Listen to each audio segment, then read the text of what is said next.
FACP Outreach Committee along with Matt Thatcher. Welcome to our webinar about credentialing. We have 3 excellent presenters here for you today.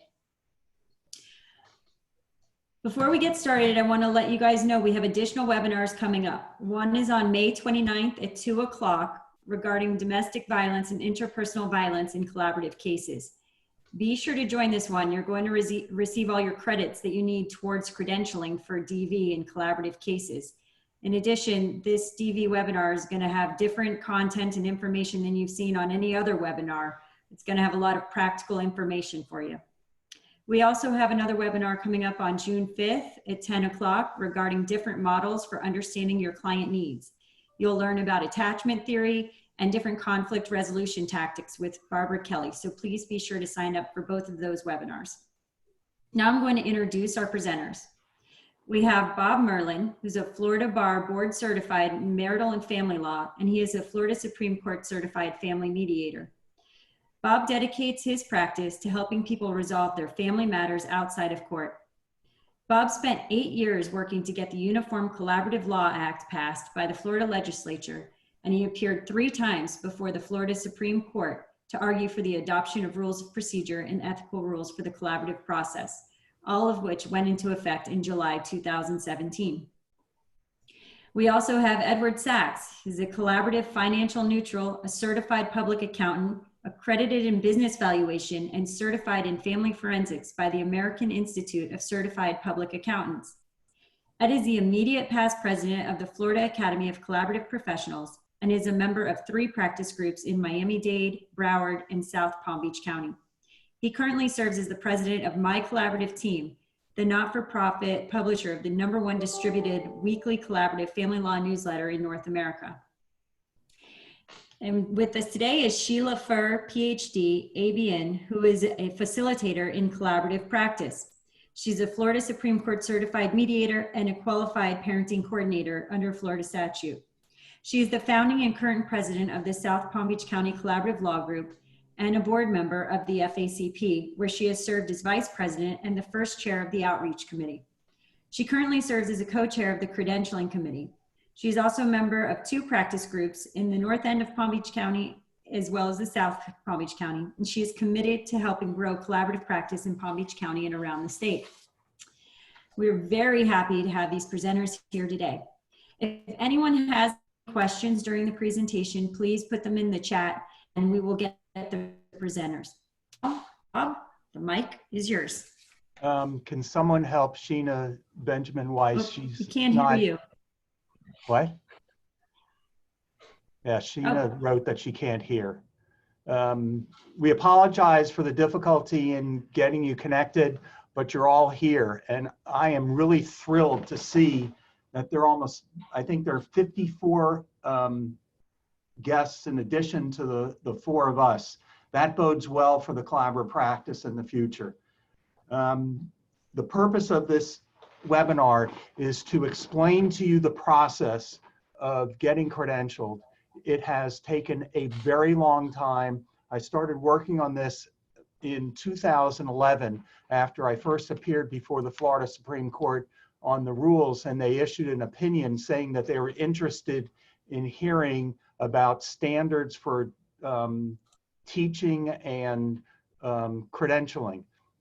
And so we were going along a road using the family law section of the Florida Bar, and then we took it out of there. I was hoping that the Dispute Resolution Center was going to regulate, if you will, the collaborative professionals just as mediators and parenting coordinators are regulated, but they chose not to do that. I still think that eventually that will happen. There have been some movement in the the Florida Supreme Court ADR Rules and Policy Committee, but there's also a question as to whether that is even going to exist anymore. There was supposed to be a justice who was the designated person in this area, but since Barbara Pariente retired, there hasn't been one. And I requested that the Supreme Court appoint someone, but didn't even get a response. So we're doing it ourselves. And the best we can do is what we have here as of now. I can tell you that Ed and Sheila have worked untold hours on creating this. We created an entirely different system of doing this, and we saw it didn't work, and so we had to start over. Even yesterday, we were revising the cover letter to send out to people who are going to apply.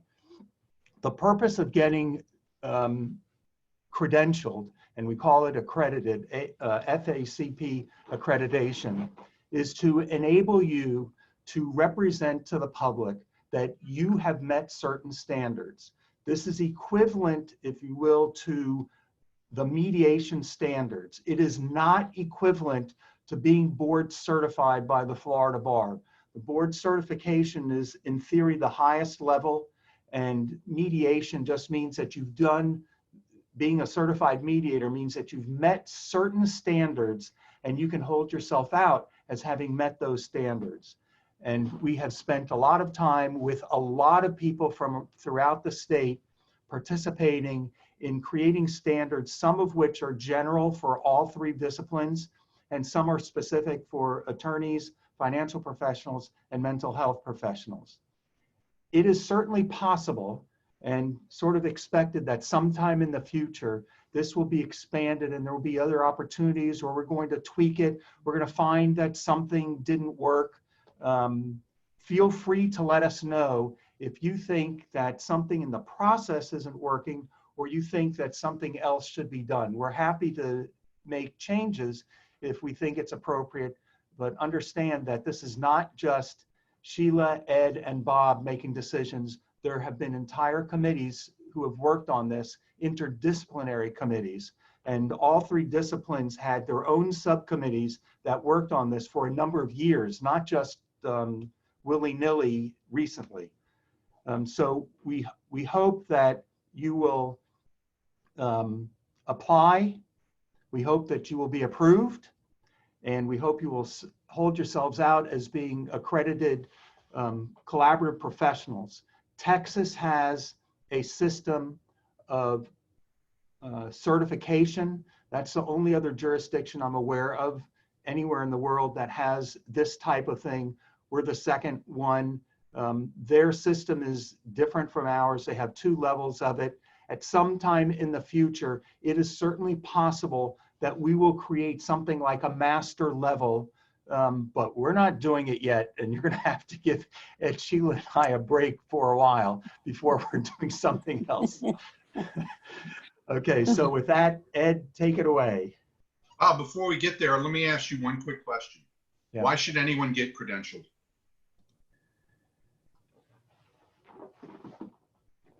At this point, there is no regulation of collaborative professionals. Many people ask me about how do I get certified as being a collaborative professional. In the vast majority of jurisdictions, anybody can hold themselves out as being a collaborative professional, and there's no regulating body. For attorneys, we are required to be competent in what we are doing.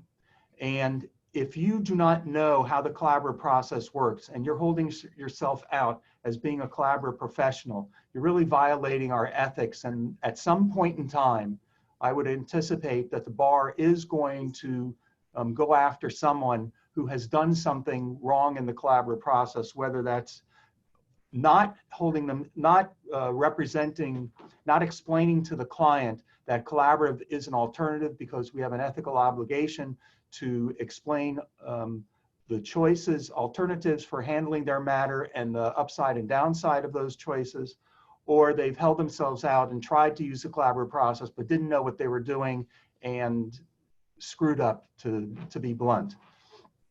Great. This Thanks. is, let me just finish this.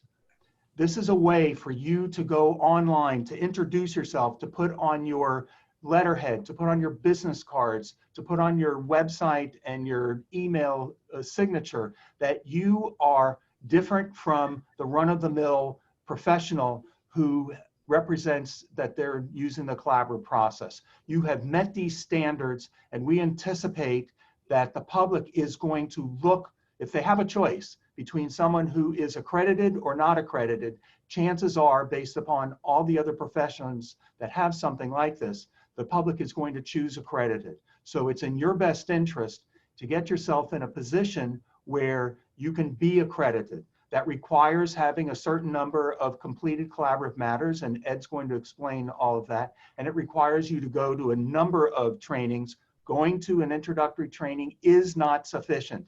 That does not make you competent. So we hope that you'll do this, and you can feel free to contact any of the three of us to ask us questions. Great, thank you, Bob.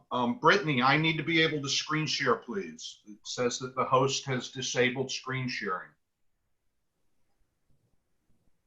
So what we're going to talk about next are the standards. Hopefully oh, perfect. Okay, thank you. Give me one moment, folks. Great, hopefully in front of you, what you're seeing is the Florida Academy of Collaborative Professionals website.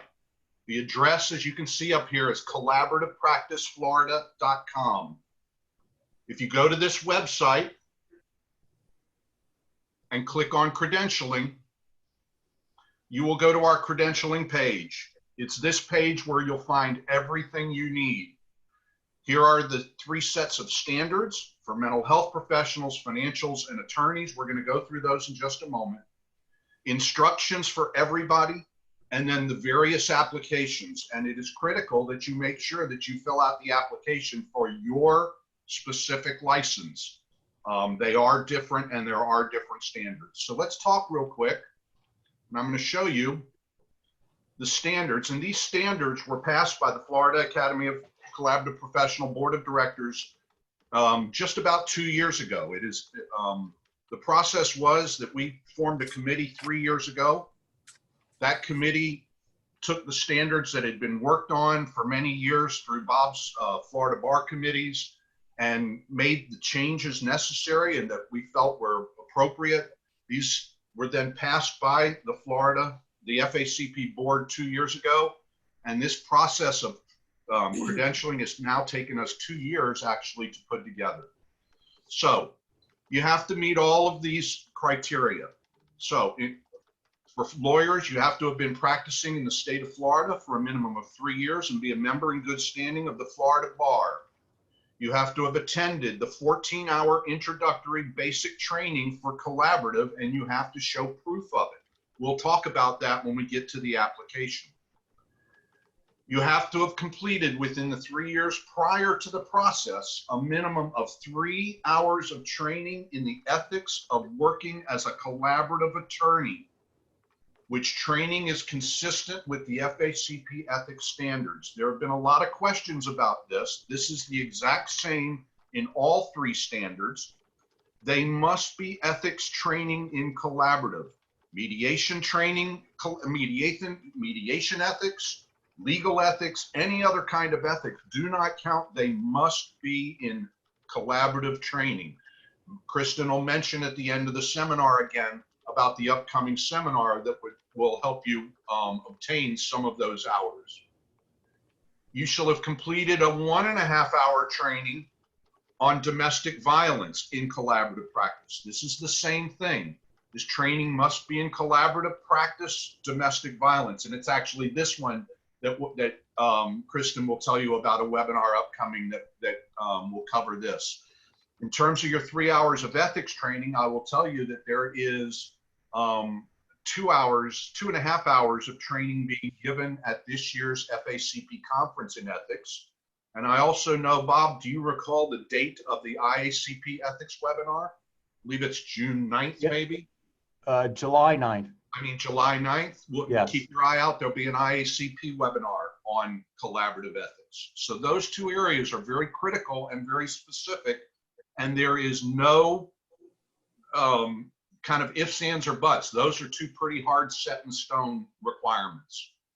You have to have completed 15 additional hours of training of any of the following subjects: interest-based negotiation, communication skills, conflict resolution, advanced mediation skill, advanced collaborative training, or family systems theory.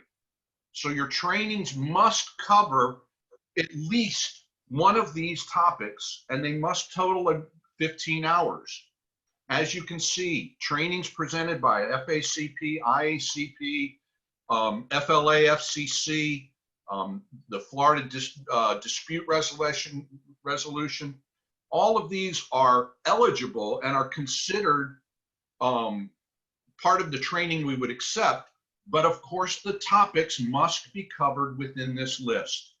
So for instance, if you've attended a 2-day FACP training, and they don't give out necessarily documentation, you just need to send us the courses you attended, so it shows that it covers these basic areas. Everyone has this basic requirement. Everyone also has the requirement number 6, which is that you have completed a 40-hour Florida Supreme Court approved family mediation course or its equivalent in another state. This does not require that you be certified as a mediator, just that you've taken the course. And this mediation requirement will be waived if you can prove that you have successfully completed 15 collaborative matters. Number 7, you shall have experience, and this is also the same for all 3 disciplines. You must have at least 5 successfully completed collaborative matters. Those 4 words are very important. Successfully completed collaborative matters. And you have to be a member in good standing of both the FACP, and we require you to be a member of the IACP. And of course, you must meet our ethical standards.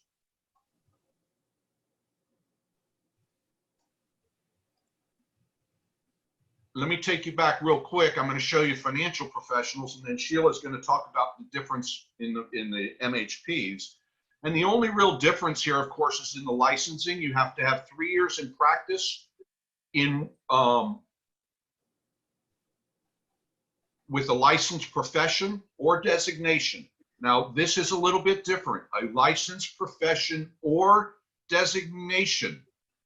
Okay, and we'll talk about that. You shall have attended the 14-hour training, 3 hours in ethics, an hour and a half in domestic violence, the 15 hours, the 40 hours Supreme Court. Now, this, I want to go back to this.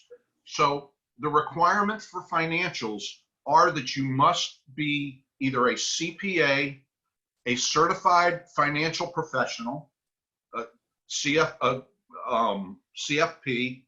a CDFA, or there's an MBA that meets the certification. And I'm sorry, I don't recall. I think it's MBA-FF, an MBA in financial forensics, that qualify you as a financial neutral. And then finally, let me turn it over to Sheila, who will tell, whoops, wrong one, who will tell you the differences between all the other standards and the MHP standards. So while Ed is doing that, I want to reference something that Bob mentioned. On the credentialing page, that first page on the first page of our website, is a document called instructions. I'm looking at some of the questions that are coming through in the chat questions. A lot of them are answered in that document. It's very lengthy, it's very detailed, and it addresses the questions that we've been getting. So for example, if I've taught a course, does that count? And the answer is yes, it counts. You get 2 credits for every hour the first time you teach a course. And if you teach it again and again, then you can get 1 credit. The idea is that it takes a lot of extra time and preparation when you teach a course. So I want to make sure that you really take time to look at that instruction sheet that's readily available where the standards are. So a lot of your questions will be answered there. We labored over that document in hopes it would make life easier for all the applicants. Sheila, before you get started, there's one other question. Let me answer real quick if you don't mind. And that is from Jackie Green. For the 5 completed cases, what if you didn't have a full team, just 2 lawyers or 2 lawyers and an MHP? In the state of Florida, the only thing that's required for a case to be collaborative is that you have 2 lawyers signed onto a participation agreement. That becomes a completed collaborative case. You could have 2, 3, 4, 5, or 6 professionals, as long as there's 2 lawyers and it's a legal collaborative case. Go ahead, Sheila. Thanks, Ed.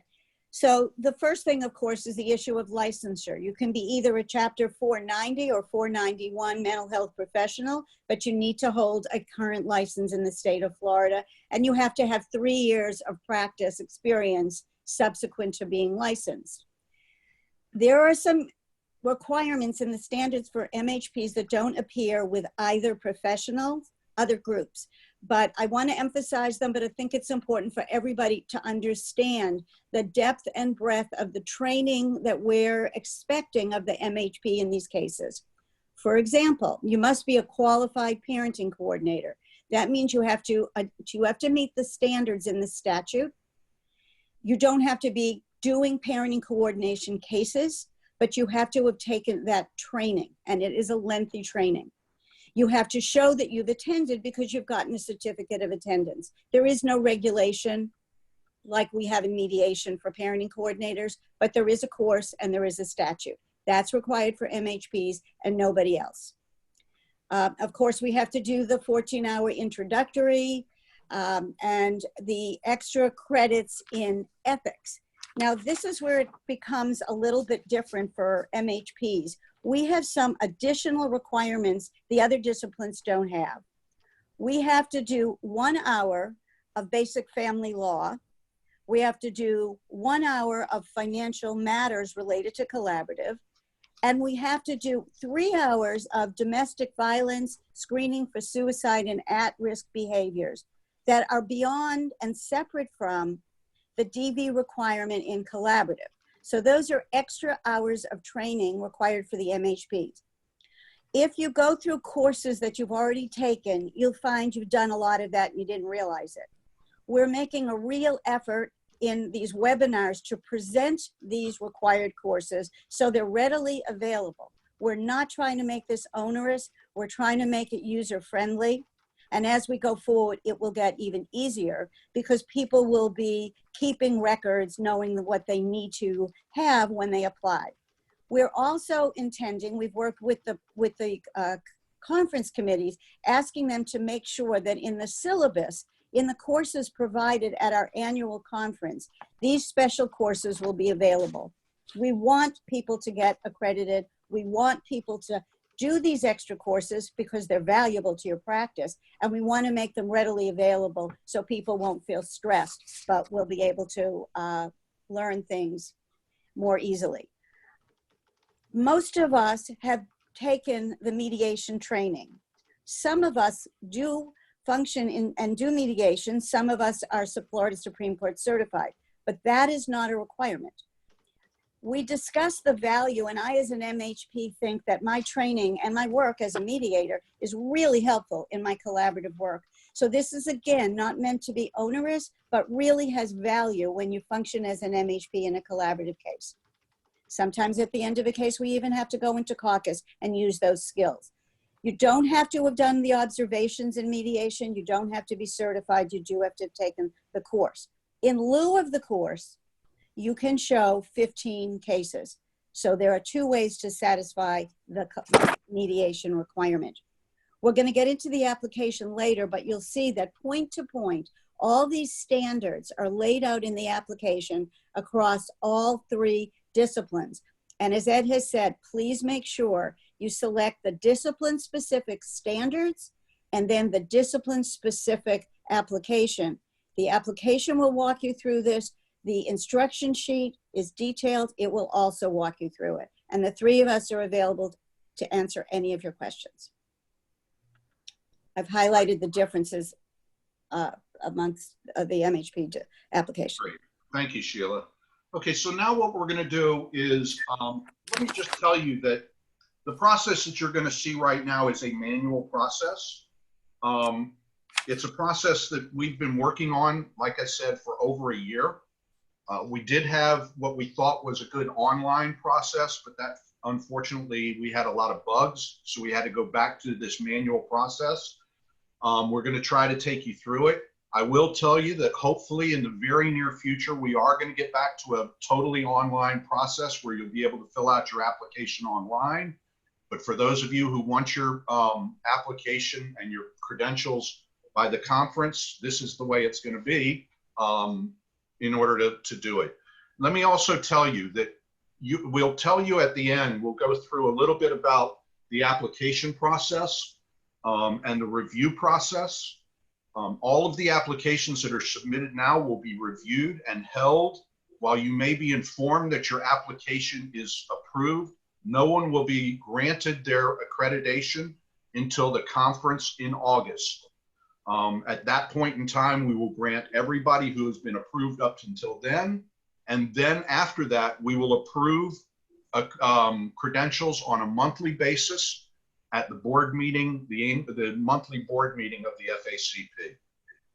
So we talked about this instruction letter. It's critical that you print it out, you read it. As Sheila says, it answers many of the questions that you may have. We have a question already for the MHP. Does the DV trainings for your license count for accreditation? No, because they're not collaborative DV trainings. They must be collaborative. So, well, Ed, can I qualify that? Because there's Sure. two kinds of DV for mental health people. The one that we take for our psychology license qualifies for that other category of the non-collaborative DV. But you have to have DV training in collaborative and the additional hours in suicide risk, violence training, all of that. So what we're doing for our license has application, but it doesn't replace the collaborative DV requirement. okay. I see some other questions, but I think we're going to answer most of them. Keith, yes, have your secretary sign it. I'm trying to answer questions. Great, thank you, Bob. So let me start with the lawyer application. And we're going to go through the lawyer. I'll peek real quickly again at the financial one for you. And then we'll also peek, you jump into the MHP one because it's different. But in terms of the layout, they are basically the same and they follow the standards that we just went through. So the first thing I'd like to tell you, and let me go back for just 1 second. When you go to the website, there is, or there used to be, where is our link? Oh, right here. Here is a free PDF editor website. If you click on this and go to there, you can actually put the application in there and print it and fill it out online. We encourage you to do that. Folks, if you turn in your application and it's handwritten and we cannot read it, we will send it back to you.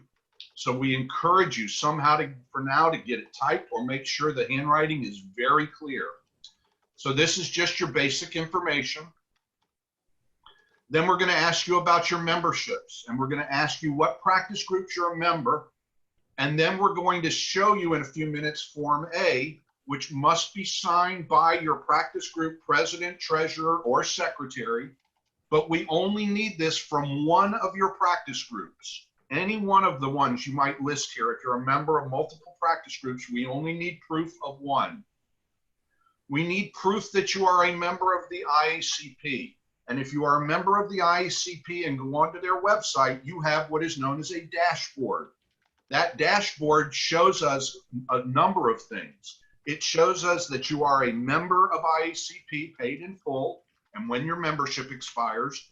It also shows us any trainings you may have attended with IACP, such as the IACP forums, and that comes into play down below when we're talking about showing us or proving that you attend these events. So you must attach your dashboard page from the IACP website.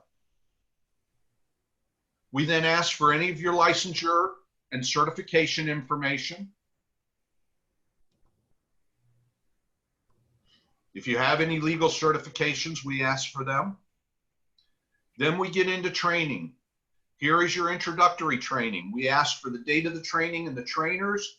We require that you attach a certificate to this. We know that in some cases, and this is true throughout, folks, We are very mindful of the fact that many of us have been practicing for many years, may have taken our courses many years ago, and may have trouble proving it. Give us as much information as you possibly can to prove that you attended and who the trainers and courses were. Here is your proof of your 3 hours of ethics training. Same thing with domestic violence. And then your additional 15 hours of training. Tell us what the course was, where it was, when it was, the hours, the trainers, and what subjects from this list of 6 you believe were covered. So you could put down there, for instance, I attended the IACP forum, look at my dashboard. It was this year.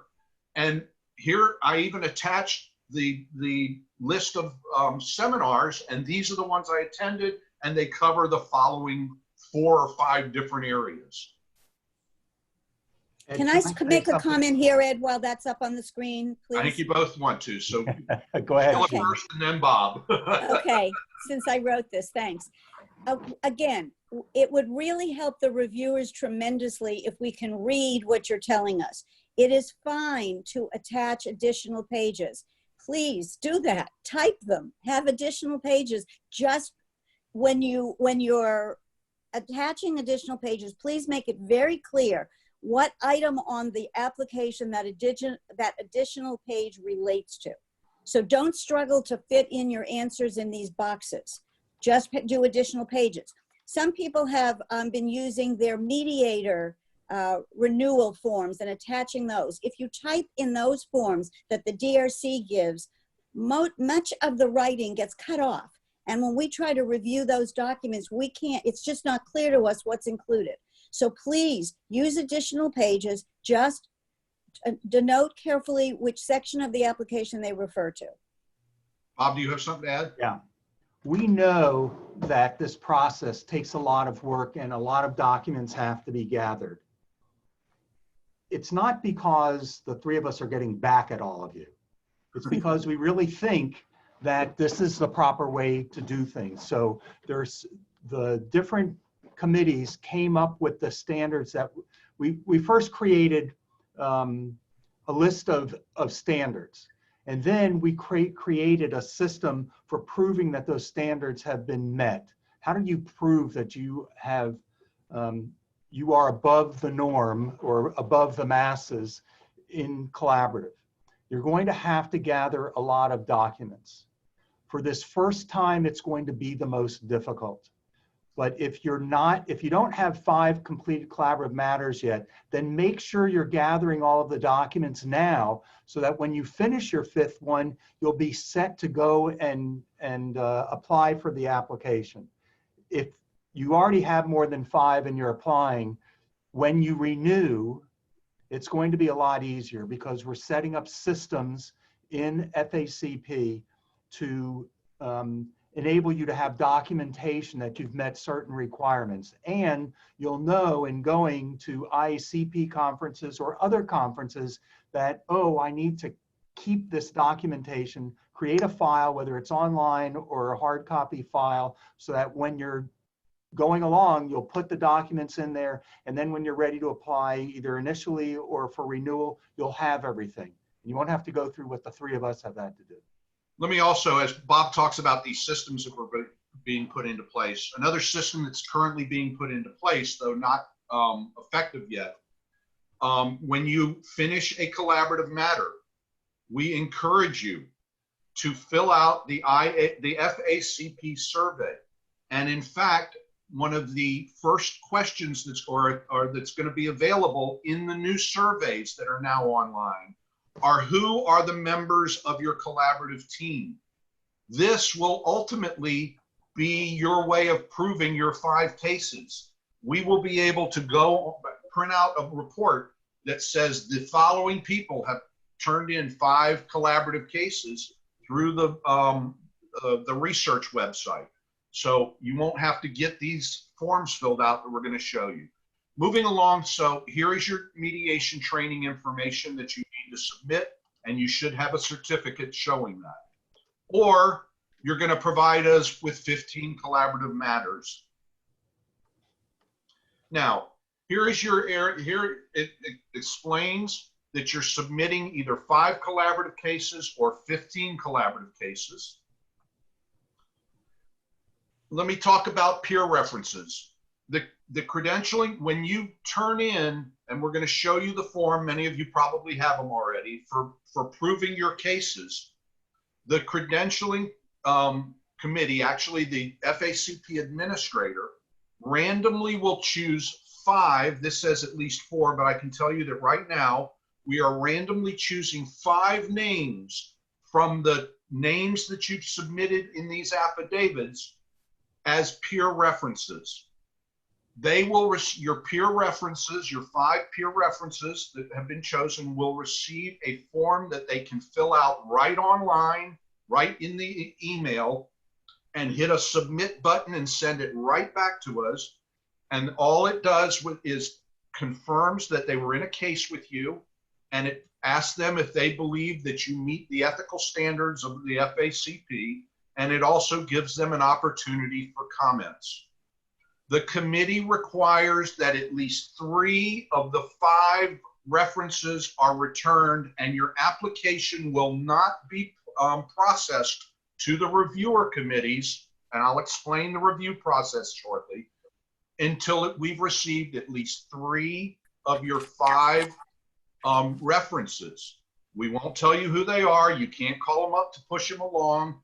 We're just encouraging everybody. You get one of these reference things, please send it back immediately. You're holding up somebody's application. The rest of this asks you if you've had grievance matters, discipline matters, the representations, and then a place for you to sign. Now, let me show you the attachments. This is the attachment that you must print out and send to your practice group president or treasurer so that they can tell us that you are a paid in full member. This is what many of you probably already seen, your documentation for completed collaborative matters. Okay, make sure your name is up here. Matter identification, we really don't care how you identify it for the most part, as long as everybody who's on here will recognize that. Because when we send out, if they happen to get picked as one of your peer references, we're going to say you were in a collaborative case identified as whatever with this person, please confirm. And again, what I would also encourage you, and based on the question earlier, do you need all 4 people in a case? No.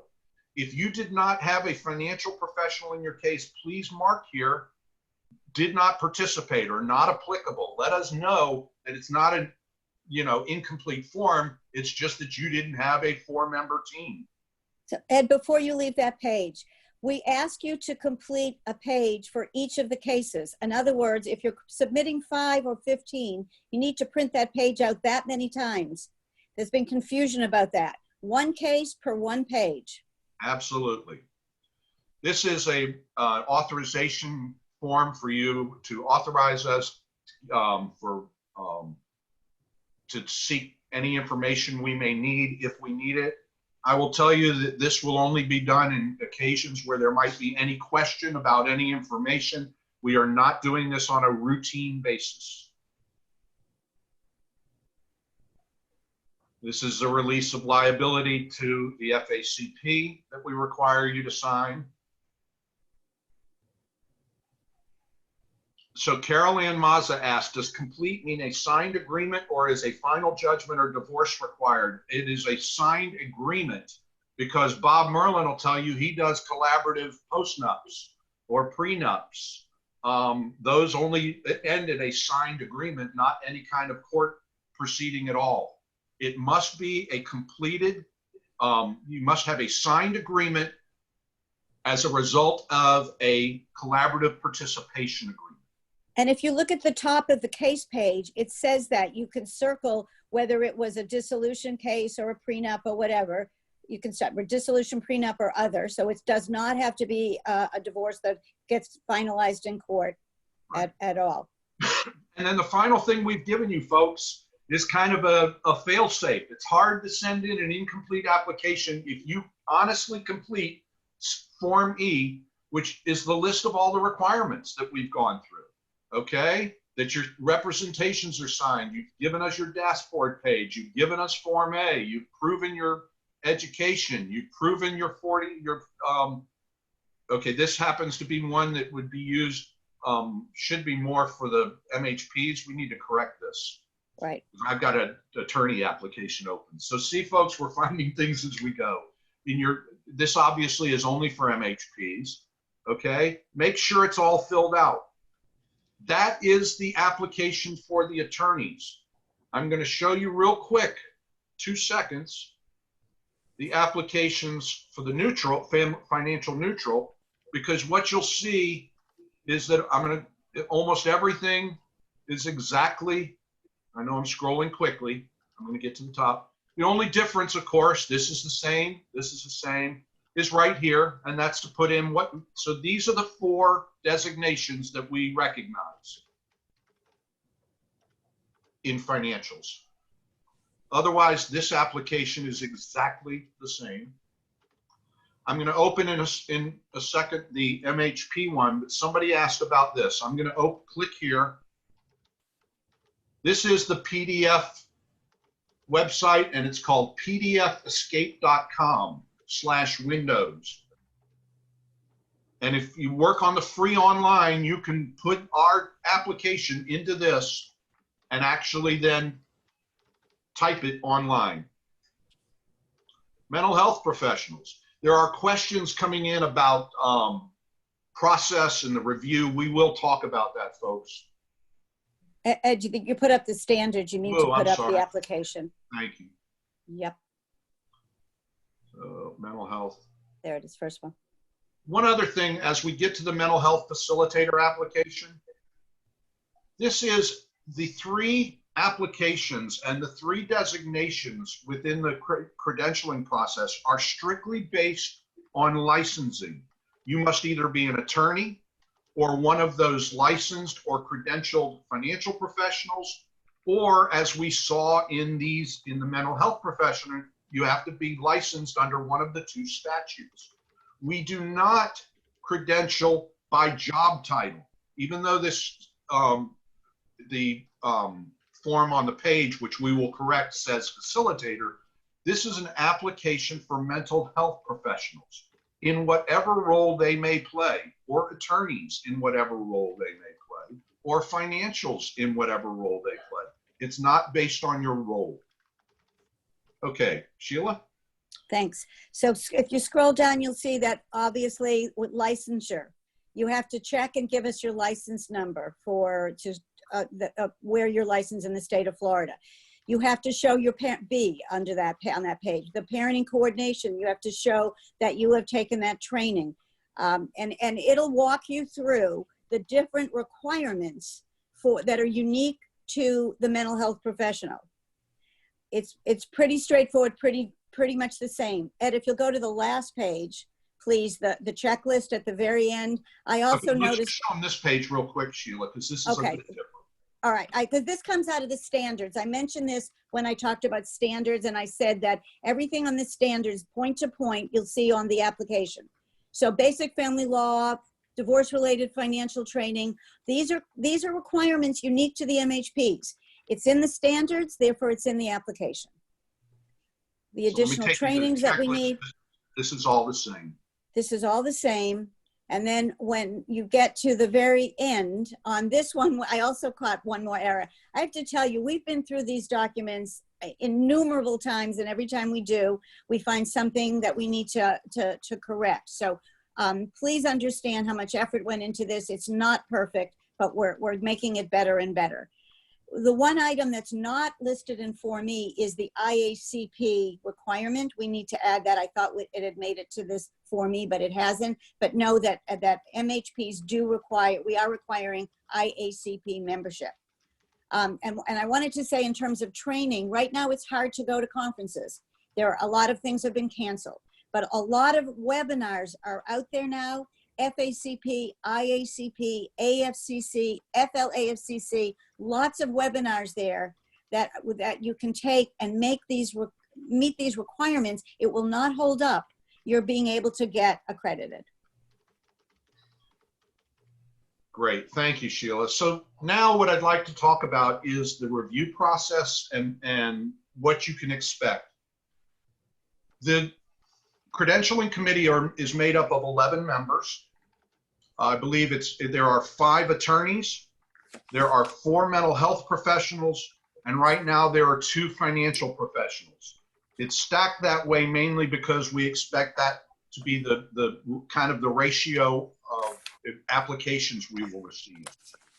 The 11 members of the credentialing committee have been serving now for 2 years. They are a new committee that was formed after all the standards were done, and their sole role was to put together the rules and put together the process and become the review committee for reviewing applications. These 11 members are split up into 3 and 4 member teams, which we're calling review teams. So here's how the process works. Once you've completed your application, filled out everything, gotten all the attachments together, we ask that you put it into a single or at most 2, depending on how much papers you have, as few as possible PDFs. You will then submit those PDFs, as it says here, to the FACP administrator at this address, facpadmin@collaborativepracticeflorida.com. The administrator will not touch your application until she has confirmation that your $150 application fee is paid. We encourage you to use this button and pay it online because that's the quickest way for us to find out that you paid.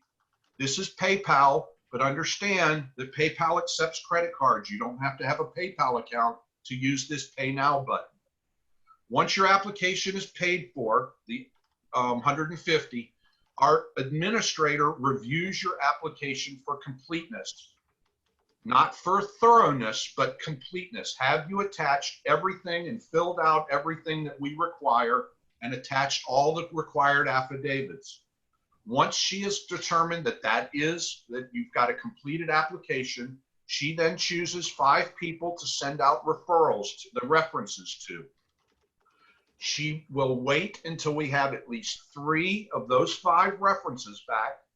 Once she does that, once she has a completed application with references, the application is referred to a single member of our review committee, and it is doled out as best as possible by discipline.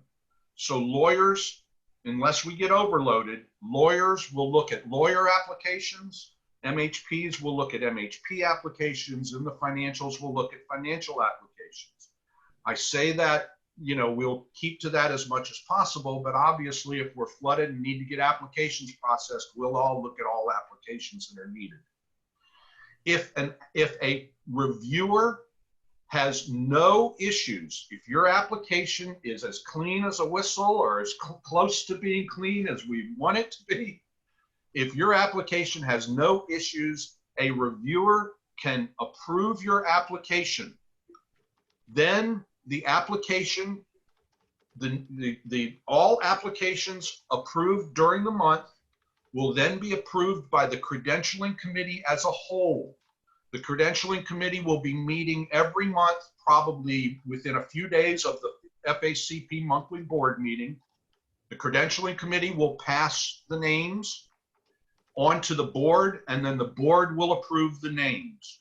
Now understand, in the process I just described, if it's a clean application that the reviewer says, I have no problems with the application, that reviewer may be the only person that actually sees your application.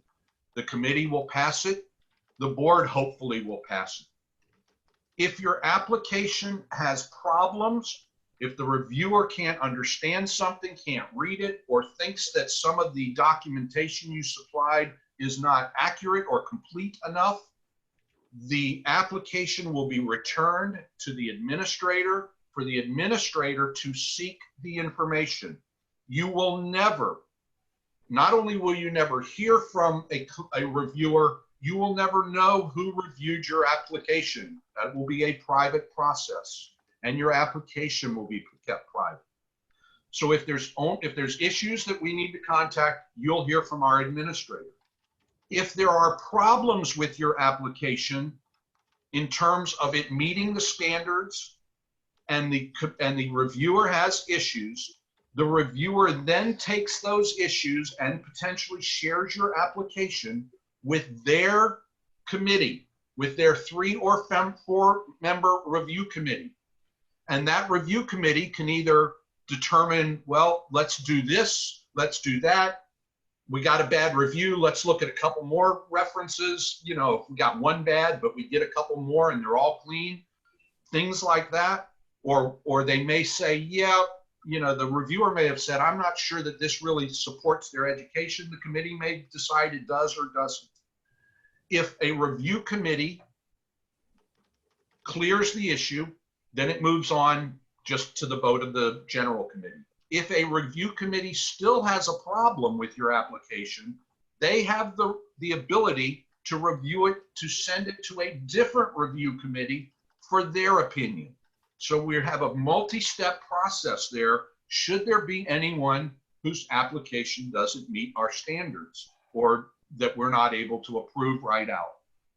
If your application is ultimately rejected by the committee, it will go in a private executive session of the FACP Executive Board for final discussion.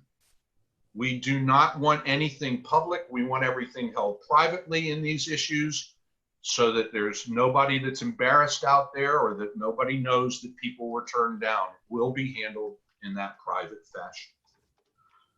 Once the board of directors approves your application, you will receive a notice from the administrator. As I said earlier, if you're part of the early applicants, your notice will say that your application has been approved, but you are not credentialed until the Saturday of the conference. And then from that point forward, we will start approving applications monthly at board meetings. So the day after, or a couple days after the board meeting, approval letters will go out along with your credential certificate and the credentialing logo for you to use. There's our credentialing logo, and we encourage you to use it and to tell everybody in the world that you're credentialed.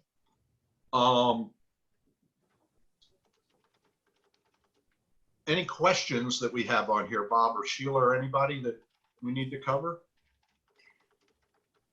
While you're looking, I just want to quickly tell you that we did pilot studies to try to improve the applications, to make them easier. The people who did their applications early were not going to the front of the line in terms of getting credentialed. We were just the guinea pigs. We tried to work out the bugs and tweak the process. So it went through the 3 of us, it went through the committee, it went to the board of FACP, and eventually it will go to the full membership.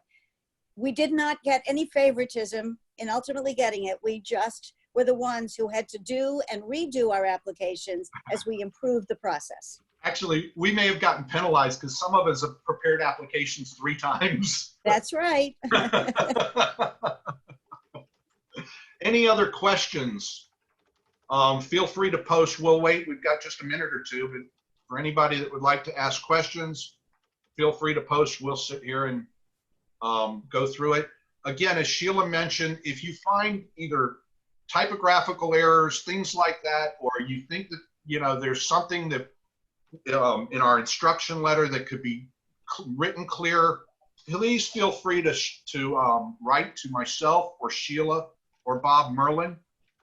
We are the co-chairs of the committee. Like I said, we have an 11-member committee who rules on everything, but, you know, obviously we want to get everything as clean as possible. I don't see any more questions. Well, if you guys are done with your information, thank you very much. That was a lot of information, really great presentation. We appreciate you all being here. I want to just take one moment and also thank our sponsors at the upcoming FACP conference. And I do hope everybody will join us August 6th through 8th. Also, I want to let everyone know about the upcoming webinars again. We do have the DV for collaborative cases. You will get your credentialing credits to become accredited on May 29th at 2 o'clock. I think the registration link was put into the chat numerous times. You can also find it on the website, the FACP website. On June 5th, we have another webinar at 10 o'clock regarding the attachment theory and different conflict resolution tactics. We are going to be providing you guys certificates from this webinar and from the other webinars so that you can use them for proof of attendance for your credentialing application.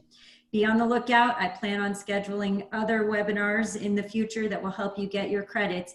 And if there are any, were there other questions posted while I was talking? Hold on, I'm answering one. Don't hang up. Okay. Somebody asked about upcoming conferences and will they identify courses? The answer to that is yes and no. We will certainly be identifying the fact that a DV course at conference meets the requirements or an ethics course meets the requirements. We won't necessarily be identifying other courses, but it's usually pretty clear whether they fall into those various areas. And I would tell you that almost all courses tend to fall in those areas, except maybe a course like this, which really is just a technical course. Or if you've been on some of these courses teaching you how to use Zoom, I don't believe that that necessarily qualifies under any of those 6 categories. You know, and maybe if you go to a Liz Ferris marketing course or something like that, I'm not sure that would fall under those any 6 categories. But look at the 6 categories, and most every other thing does. I don't think at this point we'll be specifically marking them at the conference. And I just want to emphasize, you don't need courses in all of the 6 areas. You just need an aggregate of 15 credits that fall under those areas. That's a question we've gotten a lot. Good point. When you go to the FACP conference or the IACP conference, or you attend a program at a practice group or some other thing that you attend, keep a record of it, write down the dates, who's presenting, who the presenting organization was, take notes. If there's a certificate of completion or attendance, keep a copy of that. You also, well, that should be sufficient. Yeah, the latest iteration of the instruction sheet, which hasn't made it up to the website yet, will be clear that conferences or meetings at practice groups, affiliated FACP practice groups, those will count, because there was question about that and we clarified it, and you'll see it in the latest version.